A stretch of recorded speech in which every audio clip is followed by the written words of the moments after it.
All right, you will note here where the fluorine has just been introduced that there is a distinct stimulation of all the cells as they react to the poison. This we take to be a defense mechanism. Then things begin to slow up and reproduction is definitely inhibited.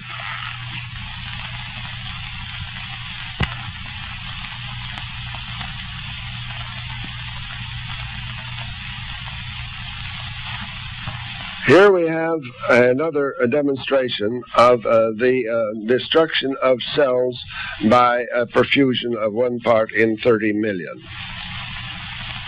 Notice the swelling of the mitochondria in the body of the cells. Notice the compaction of the material in the center or vital spot, which we call the nucleus of the cells.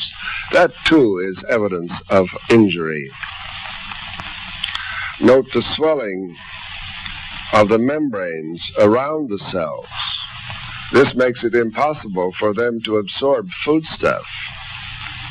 Note they're shriveling up now. There are no cells dividing. All is becoming still. Most of the cells are dead or dying. This demonstrates the toxicity of this material.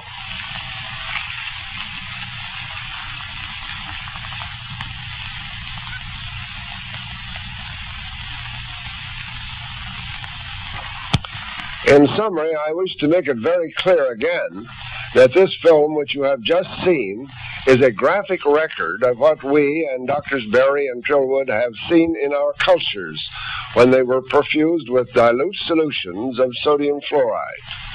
This film itself is presented here only to show that mammalian cells in tissue cultures can be and are damaged by fluorides, and some even killed when their contact with sodium fluoride is in the concentration of 1 part in 30 million.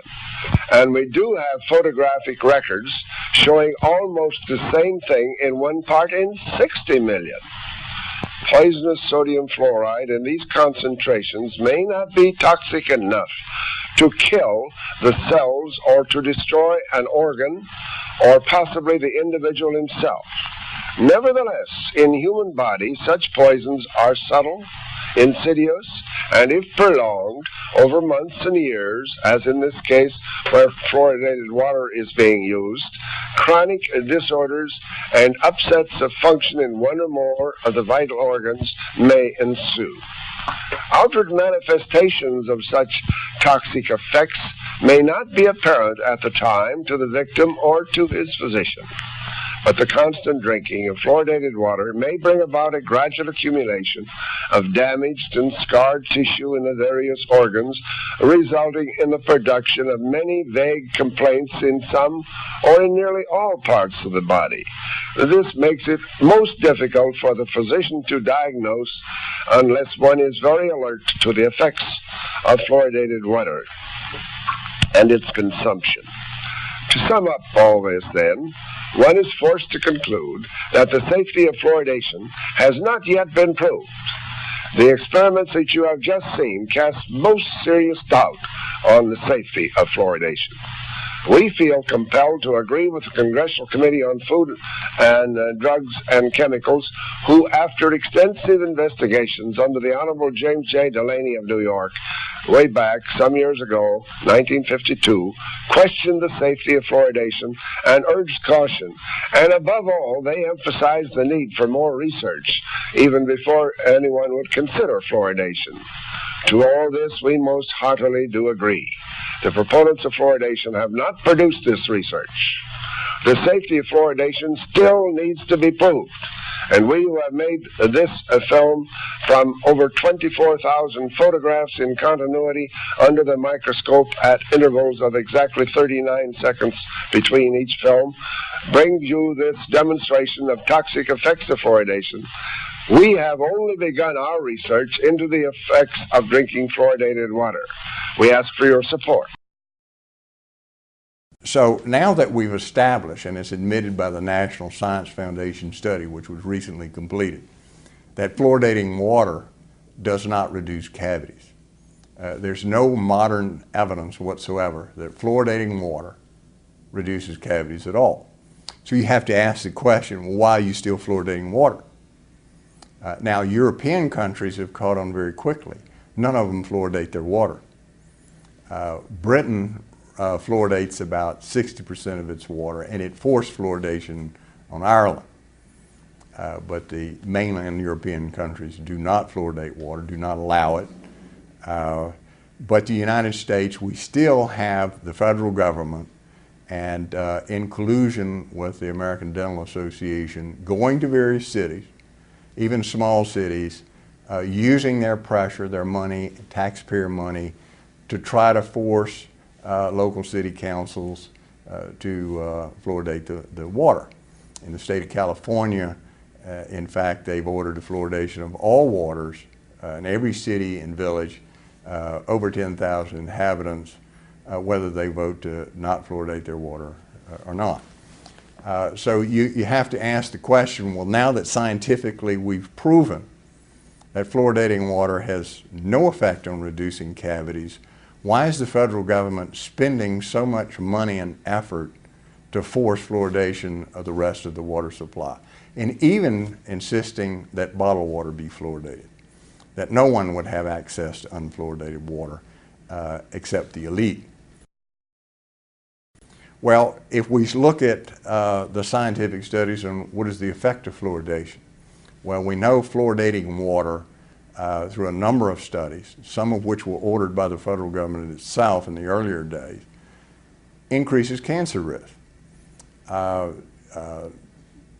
Burke and Yamin, two scientists, did one of the largest cancer studies in relationship to fluoridating water supply. They looked at all cities, 10 cities in the eastern part of the United States. And they showed that in fluoridated cities, as compared to unfluoridated, there was a 10% increase in cancer. This was a criticized study, so they repeated it, and they did all cities east of the Mississippi, above 10,000 population, comparing fluoridated and unfluoridated. Now, what they did, they compared the cancer statistics before fluoridation and then 13 to 17 years after fluoridation. Again, they found there was a 10% increase cancer death incidence in the cities that had been fluoridated. Now, when you say cancer death incidence, that means people who died of cancer. You can appreciate there's going to be a lot more people who develop cancer who didn't die. So the actual cancer incidence is much higher.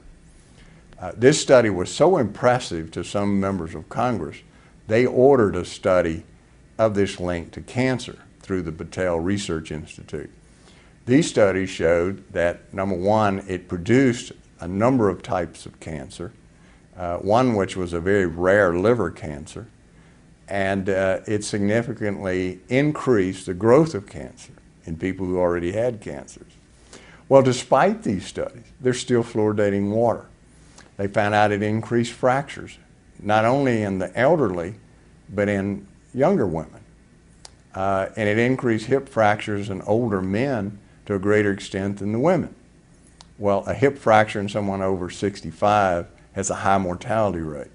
So it's a good way, if you wanted to increase the mortality of the elderly and get them out of the way, which is in discussion today. We know that it has profound effects on the brain. The fluoride produced two main effects. If you fed the fluoride to a pregnant animal, the offspring then became hyperactive. In other words, like ADHD. If you gave the fluoride after birth, the animal became very lethargic, sort of like a couch potato, didn't really want to do anything, became very apathetic acting.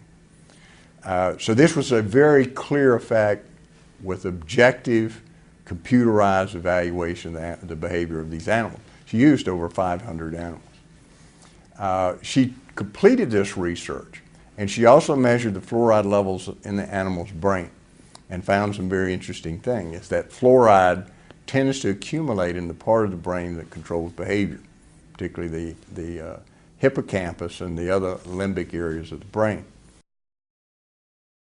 A wide audience of scientists began to look at this research, which for the first time proved that fluoride added to water in the concentrations that humans are exposed to was producing profound changes in the brain and altering behavior of young animals exposed to it.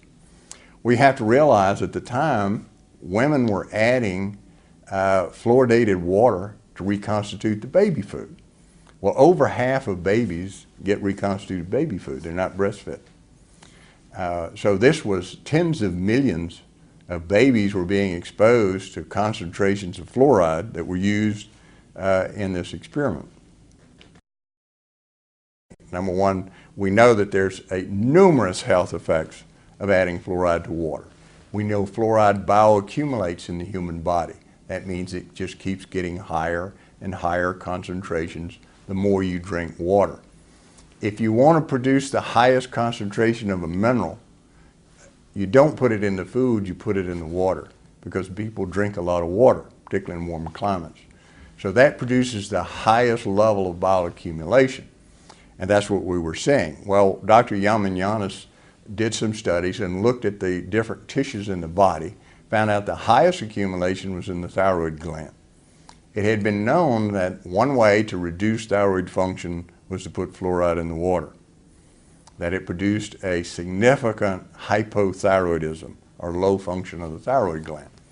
Now, not only does that produce lethargy, apathy, weakness, tiredness in adults, but if you do it in pregnant women, the babies are born with low IQs and they never recover. So even mild reduction of thyroid function in pregnant women has now been shown to produce significant neurobehavioral problems in their offspring. So we've got some rather profound problems with fluoridation that are now well documented from laboratories all over the world without any question. For instance, one of them Dr. Varner did out of Europe, in which he looked at 0.5 parts per million, which is half of what's put in water, and found significant death of neurons in the brain and damage to the blood vessels that supply blood to the brain.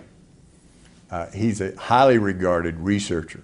It was published in a very prestigious neurological journal. So we have all of these studies proving that this is a very hazardous thing to do, that it produces behavioral changes, many of which we're seeing in the populations that are drinking fluoridated water. We know it bioaccumulates, it gets worse over time. We know that it's absorbed into the plants and the foods, and the concentration in the foods is rising significantly. Yet we have a government that is still pushing as hard as they can, using taxpayer money, to get all the water supply in the United States fluoridated. So I leave it to the audience to think for themselves, what could possibly be the justification for doing such a thing?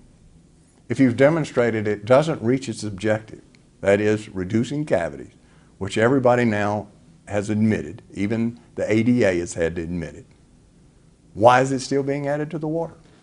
If it has these profound health effects, why is it still being added to the water?